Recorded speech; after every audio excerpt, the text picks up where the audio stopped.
Sir, நான் இத்தனை நாட்களாக என்ன பேசிக் கொண்டிருந்தேனோ, தூய்மை பணியாளர்களை இழிவாகலாம் நான் பேசிவிட்டேன் என்றெல்லாம் சொல்லிதான் என் வீட்டில் நடந்த தாக்குதலை சிலர் நியாயப்படுத்தி கொண்டிருக்கிறார்கள்.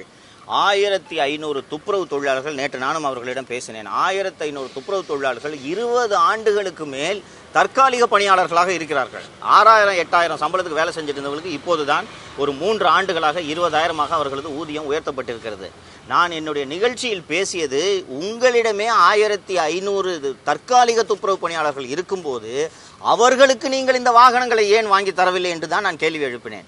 ஏன் இந்த வாகனங்களை பெரும் பயனாளிகளை கண்டறிவதற்காக செல்வ பெருந்தகை பரிந்துரைத்த தனியார் நிறுவனத்தை ஏன் தேர்ந்தெடுத்தீர்கள் என்பதுதான் என்னுடைய கேள்வி. ஒரு தனியார் நிறுவனத்தை தேர்ந்தெடுத்து அவர்கள் மூலமாக நீங்கள் இந்த திட்டத்தை செயல்படுத்தியது தான் ஊழலுக்கு வழிவகுத்திருக்கிறது என்பதைத்தான் நான் சொன்னேன். அந்த துப்புரவு தொழிலாளர்கள் என்ன கேள்வி எழுப்புறாங்க? தற்காலிக பணியாளரை நாங்கள் 1500 பேர் இத்தனை வருஷமாக வேலை செஞ்சுட்டு இருக்கோம், நீ எனக்கு ஏன் வண்டி கொடுக்கல என்று கேட்கிறார்கள். அதில் ஒருவரிடம் பேசும்போது அவர் என்ன தெரிவித்தார் என்றால், நாங்கள் போய் சார் எங்களுக்கும் வண்டி கொடுங்கன்னு கேட்கும்போது அதெல்லாம் முன்னாடி அப்ளை பண்ணியிருக்கோம், முடிஞ்சு போச்சு, உங்களுக்கு கிடையாது.